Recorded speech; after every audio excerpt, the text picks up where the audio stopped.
Bonjour et bienvenue. Profitez de cette histoire, abonnez-vous et activez les notifications. Gareth Mitchell avait toujours été du genre à préférer l'ombre à la lumière. Depuis 15 ans, il était le coordinateur administratif de l'hôpital St. Mary's à Portland, en Oregon. Il gérait les budgets, les contrats et toute la paperasse qui permettait à l'établissement de fonctionner sans accroc, dans l'indifférence générale. Ce n'était pas un travail prestigieux, mais Gareth aimait la stabilité et le sentiment de contribuer à quelque chose de plus grand. Il était méticuleux, organisé et respecté par ses collègues, qui comptaient sur lui pour dénouer les imbroglios bureaucratiques. Sa vie professionnelle était calme et prévisible, et cela lui convenait parfaitement. Chez lui, la situation était similaire. Gareth et Vanessa Mitchell étaient ensemble depuis 14 ans et mariés depuis 12.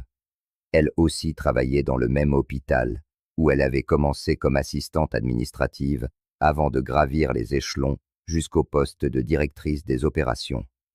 Gareth avait toujours admiré son ambition, la manière dont elle se jetait à corps perdu dans son travail et poursuivait activement son développement professionnel. Ils formaient une équipe solide, ou du moins, c'est ce que Gareth croyait.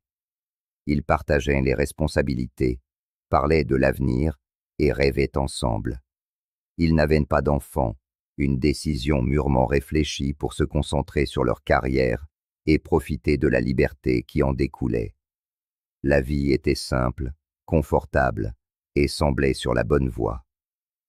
Tout a basculé lorsque Vanessa a été promue directrice générale de l'hôpital St. Mary's. La nouvelle est tombée un vendredi après-midi et Gareth était sincèrement heureux pour elle. Il savait à quel point elle avait travaillé dur pour en arriver là, combien d'heures supplémentaires elle avait accumulées et combien de week-ends elle avait sacrifiés. Le lendemain soir, pour fêter l'événement, il organisa un dîner spécial à la maison, prépara son plat préféré et ouvrit une bouteille de vin qu'il gardait pour une grande occasion. Vanessa sourit et le remercia, mais elle paraissait distante, comme si elle pensait déjà à sa prochaine étape. Gareth mit cela sur le compte du stress lié à ses nouvelles responsabilités et n'y prêta pas plus attention. Mais les semaines qui suivirent montrèrent que cette distance n'était pas temporaire.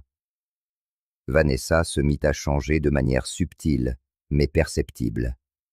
Elle commença à parler de son travail différemment, non plus pour partager les défis ou lui demander son avis, mais pour souligner son nouveau titre à chaque conversation. Lors des réunions d'équipe à l'hôpital, elle traitait Gareth avec une froideur professionnelle qui frisait l'indifférence, comme pour bien marquer qu'elle évoluait désormais à un autre niveau. À la maison, elle se mit à critiquer son poste, le qualifiant de simple tâche administrative et laissant entendre qu'il pourrait viser plus haut. Gareth tenta d'ignorer ses remarques, mais ses piques le blessaient. Ses changements de comportement ne firent que s'accentuer. Vanessa rentrait de plus en plus tard, toujours avec des excuses plausibles. Réunions du conseil d'administration, dîners avec des investisseurs, événements caritatifs importants. Gareth acceptait ces explications sans les remettre en question. Il savait que le poste de directrice générale était exigeant, mais quelque chose clochait. Vanessa se mit à s'habiller différemment, à porter des parfums que Gareth ne lui connaissait pas et à acheter des vêtements plus élégants et plus chers. Elle était constamment sur son téléphone, échangeant des messages avec un petit sourire que Gareth ne lui avait pas vu adresser depuis des mois. Quand il lui demandait avec qui elle parlait, Vanessa restait vague. Le travail, ou des affaires de l'hôpital. Puis elle se replongeait dans son clavier, manifestement peu encline à être dérangée. Un malaise grandissant s'installait dans la poitrine de Gareth, mais il repoussait ses pensées troublantes. Il lui faisait confiance. Ils avaient une histoire commune. Elle ne lui ferait jamais ça. C'est un jeudi ordinaire que tout a commencé à s'effondrer. Gareth était dans son bureau, à l'hôpital, en train d'examiner des documents financiers pour un rapport trimestriel destiné au service de comptabilité. Il abordait toujours cette tâche avec une attention méticuleuse, vérifiant chaque ligne, chaque contrat, chaque paiement. C'était dans sa nature. Alors qu'il parcourait les archives des 6 derniers mois, quelque chose attira son attention. Il y avait des paiements récurrents et substantiels à une société nommée StratAdvice Consulting. Garrett fronça les sourcils. Il connaissait tous les contrats majeurs de l'hôpital, mais ce nom ne lui disait rien. Il ouvrit des dossiers plus anciens et confirma que l'entreprise n'apparaissait dans aucun registre de l'année précédente.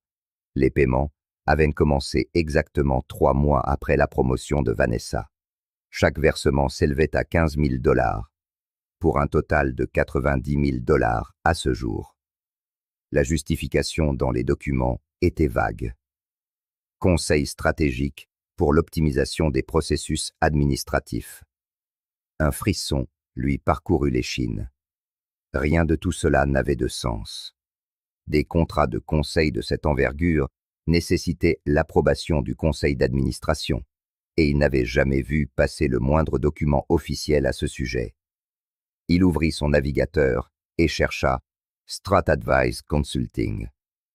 Le site web était minimaliste, presque vide, avec des déclarations génériques sur des solutions innovantes pour les établissements de santé. Il n'y avait ni portfolio, ni liste de clients, rien qui puisse attester d'une quelconque crédibilité. Garrett cliqua sur l'onglet « À propos » et y trouva le nom du fondateur et PDG, Adrian Cole. Ce nom lui était vaguement familier. En fouillant dans sa mémoire, Garrett se souvint que Vanessa avait mentionné un certain Adrian à plusieurs reprises au cours des derniers mois, toujours de manière évasive, comme un consultant qui l'aidait sur des questions stratégiques. Elle n'avait jamais donné de détails, et Garrett n'avait jamais insisté. À présent, face à ces chiffres sur son écran, il sentit son estomac se nouer. Ce n'était plus une simple suspicion professionnelle. C'était devenu personnel, viscéral. Il prit son téléphone et chercha Adrian Cole sur les réseaux sociaux. Il trouva un profil LinkedIn. Un homme d'une 40aine d'années, sourire charmeur et biographie grandiloquente sur sa capacité à transformer les institutions grâce à un leadership visionnaire.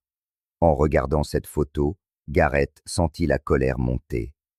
Il n'avait encore aucune certitude, mais son instinct lui hurlait que quelque chose n'allait pas du tout. Garrett décida de ne pas attendre. Il n'allait pas passer des semaines à rassembler des preuves, ni faire comme si de rien n'était, pendant qu'il enquêtait discrètement. Il n'était pas ce genre d'homme. Si quelque chose était anormal, il devait le savoir, et tout de suite.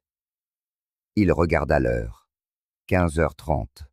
Vanessa quittait généralement son bureau vers 17h. Il rassembla ses affaires, prétexta un malaise auprès de ses collègues et partit plus tôt.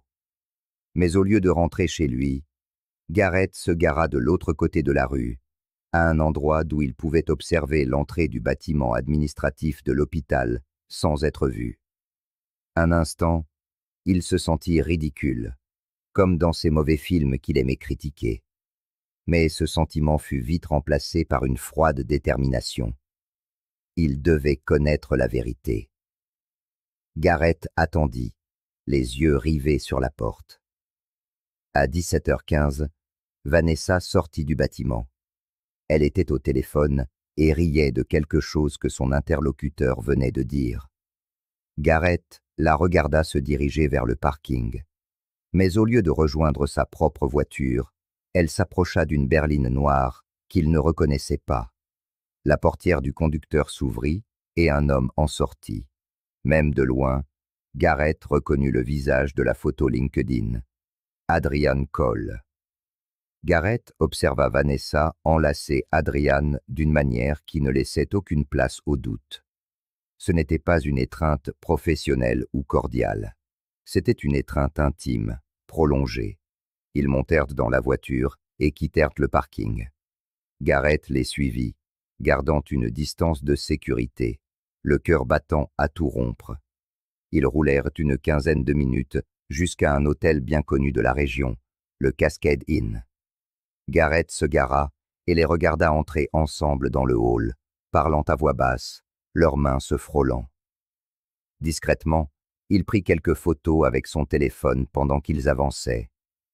Ce n'étaient pas des photos accablantes en soi, mais elles prouvaient qu'ils étaient ensemble. Gareth attendit encore quelques minutes, sa colère montant en lui comme une vague. Puis il décida qu'il en avait assez vu. Il n'allait pas faire irruption et provoquer une scène. Cela ne résoudrait rien.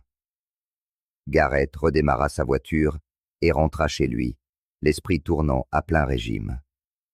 Il avait maintenant la preuve de paiement frauduleux et la preuve visuelle d'une liaison extra-conjugale. Vanessa ne se contentait pas de le trahir sentimentalement. Elle utilisait les fonds de l'hôpital pour financer sa liaison. Gareth ressentit un mélange de douleur et de fureur, mais aussi une étrange clarté. Il savait exactement ce qu'il devait faire. À la maison, Gareth connecta son téléphone à son ordinateur et imprima les photos qu'il avait prises. Puis il retourna aux documents financiers qu'il avait sauvegardés et imprima les relevés de paiement à StratAdvice Consulting. Il organisa le tout dans un dossier qu'il posa sur la table basse du salon. Puis, il s'assit sur le canapé et attendit. 2 heures plus tard, vers 20 heures, Gareth entendit la clé tourner dans la serrure. Vanessa entra, jeta son sac sur la console de l'entrée et lança. « Chérie, désolé d'être en retard. La réunion du conseil a duré plus longtemps que prévu. » Gareth ne répondit pas. Elle entra dans le salon et se figea en voyant son mari assis dans la pénombre, éclairé par une simple lampe, avec des papiers et des photos étalés sur la table. « Gareth, qu'est-ce qui se passe ?» Il désigna la table. « Assieds-toi. » Vanessa hésita, mais s'installa dans le fauteuil en face de lui, la peur déjà visible dans ses yeux. Gareth poussa les photos vers elle. Le Cascade Inn. Aujourd'hui. 17h30. Vanessa devint blême. Elle prit les photos d'une main tremblante et les fixa sans dire un mot. « Depuis combien de temps, Vanessa ?» demanda Gareth, la voix basse mais ferme. « Depuis combien de temps couches-tu avec ce faux consultant ?» Vanessa ouvrit la bouche, la referma, puis l'ouvrit de nouveau. « Gareth, je peux t'expliquer. » « Tu ne peux rien expliquer, » la coupa-t-il. « Il n'y a aucune explication qui justifie ça. » Gareth attrapa les documents financiers et les jeta sur la table entre eux. 90 000 $ en 6 mois, versés à une société écran qui ne fournit aucun service. L'argent public détourné pour entretenir ton amant. Les yeux de Vanessa s'écarquillèrent, son masque de contrôle se fissurant enfin. Gareth, ce n'est pas comme ça. C'est exactement comme ça, dit-il, sa voix devenant plus glaciale. Tu as détourné les fonds de l'hôpital pour payer ce type, et j'ai toutes les preuves. Faux contrat, paiement sans appel d'offres, justification vide, tout est là. Vanessa se mit à pleurer. Mais ce n'étaient pas des larmes de regret, c'étaient des larmes de panique. S'il te plaît, Gareth, ne fais pas ça. Je peux rembourser l'argent. Je peux tout arranger. On peut trouver une solution. Gareth secoua lentement la tête. Non, on ne peut pas, parce que je m'en suis déjà occupé. Vanessa le dévisagea, confuse. Gareth poursuivit, chaque mot délibéré et mesuré. Cet après-midi, avant de partir te suivre, j'ai envoyé des copies anonymes de tous ces documents à 3 membres du conseil d'administration et à l'audit interne. Ils les recevront demain matin. Le visage de Vanessa se vida de toute couleur. « Tu n'as pas fait ça ?»« Si, et j'ai fait plus. J'ai engagé un avocat. Je demande le divorce lundi, avec toutes ces preuves à l'appui. Adultère et fraude. »« Tu n'obtiendras rien !» Vanessa se leva, sa voix montant dans un cri de désespoir. « Tu ne peux pas me faire ça. J'ai travaillé des années pour en arriver là. » Gareth se leva aussi, la fixant avec une froideur qu'il ne se connaissait pas. « Et tu as tout gâché. Pourquoi, Vanessa? Parce que tu te croyais au-dessus de tout le monde? Parce que tu pensais que j'étais trop insignifiant pour toi? Elle ne répondit pas, se contentant de pleurer. Gareth attrapa ses clés de voiture. Je vais à l'hôtel ce soir. Je viendrai chercher mes affaires demain. Tu peux garder la maison pour l'instant, mais pas pour longtemps. Il se dirigea vers la porte, mais s'arrêta et se retourna une dernière fois. Tu sais ce qui est le pire, Vanessa? Ce n'est même pas la trahison. C'est que tu m'as traité comme si j'étais invisible, comme si 15 ans de travail et 12 ans de mariage ne comptaient pour rien. Tu m'as rabaissé chaque jour en pensant que je resterais silencieux. Mais je ne suis pas invisible. Et maintenant, tout le monde va voir qui tu es vraiment. Le lendemain matin, Gareth retourna à la maison, emballa ses vêtements et ses effets personnels pendant que Vanessa restait enfermée dans sa chambre. Il n'essaya pas de lui parler. Il n'y avait plus rien à dire. Gareth loua un petit appartement près de l'hôpital et tenta de maintenir sa routine, mais il savait que la tempête ne faisait que commencer. Le lundi, le scandale éclata. Le conseil d'administration reçut les documents anonymes et lança immédiatement une enquête interne. L'audit confirma les irrégularités dans les contrats avec StratAdvice Consulting. Il n'y avait eu ni appel d'offres, ni rapport de mission, rien pour justifier les paiements. Convoquée en urgence, Vanessa tenta de se défendre, affirmant que les services étaient réels et qu'il existait des documents supplémentaires. Mais sous la pression, elle ne put rien produire de concret. Adrian Cole fut appelé à témoigner et, face à la pression croissante, admit que les services de conseil étaient quasiment inexistants. Il avait tenu quelques réunions initiales et soumis des rapports génériques copiés sur des modèles trouvés sur Internet. Mais rien qui ne vaille 90 000 $. L'argent avait financé des voyages, des dîners coûteux et des cadeaux échangés entre lui et Vanessa.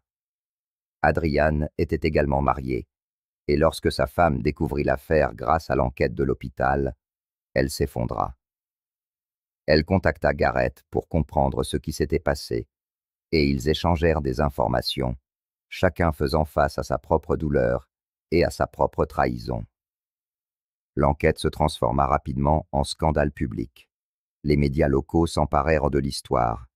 Une directrice d'hôpital détourne des fonds au profit de son amant. Vanessa fut suspendue de ses fonctions en attendant la conclusion de l'enquête officielle. Le conseil, pressé par la publicité négative et le besoin de protéger la réputation de l'hôpital St. Mary's, agit rapidement. En 2 semaines, Vanessa fut officiellement licenciée pour faute grave. Elle perdit non seulement son emploi, mais aussi sa réputation dans le milieu de l'administration hospitalière. Aucune autre institution ne l'engagerait après un tel scandale.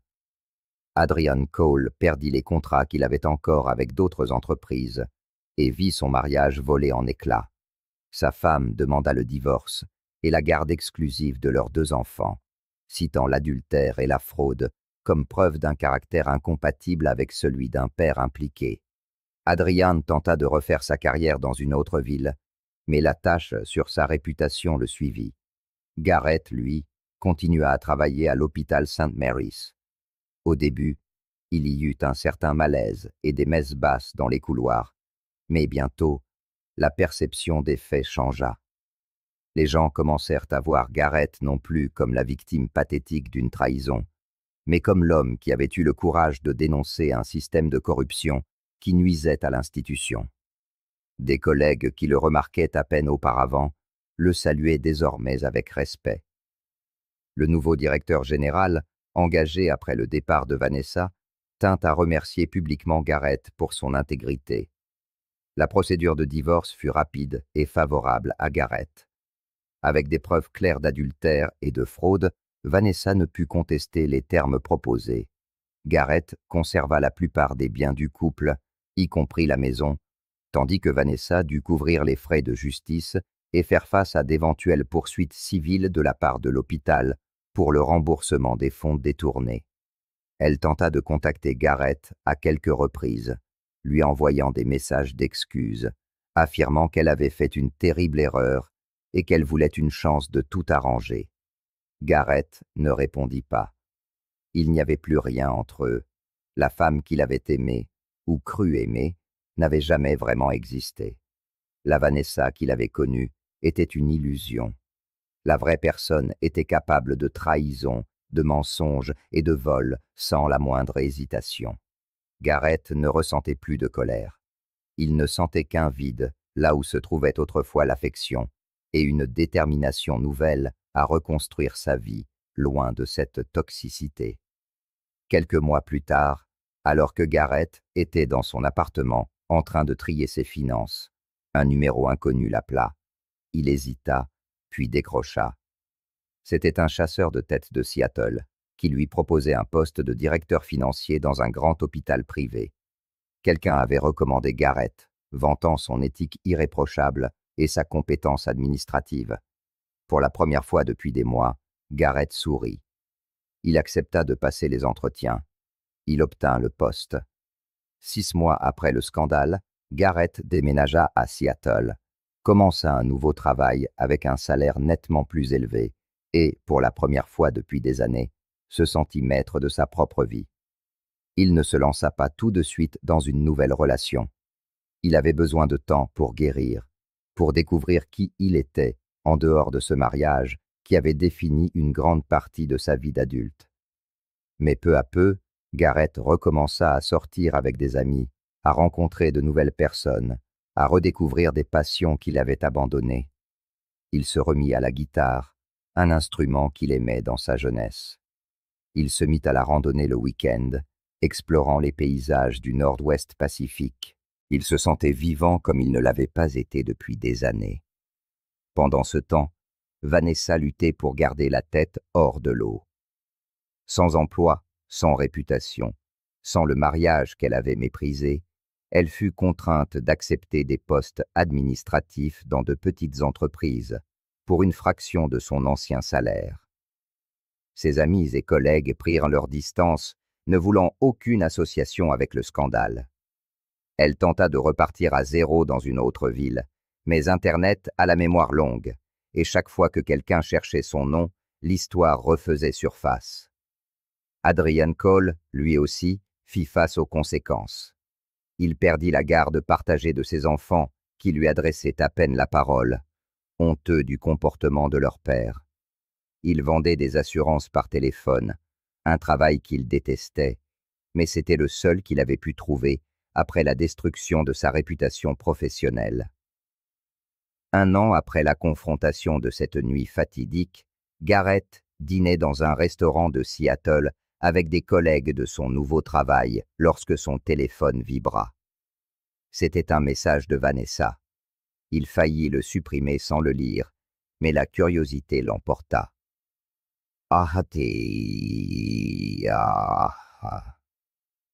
Gareth, je sais que tu ne veux pas me parler, mais je devais te dire que je suis sincèrement désolé. J'ai tout détruit par orgueil et par égoïsme. J'espère que tu es heureux. Tu le mérites.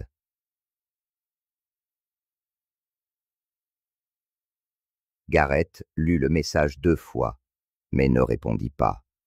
Non par colère, mais parce qu'il n'y avait tout simplement plus rien à dire. Le passé était le passé.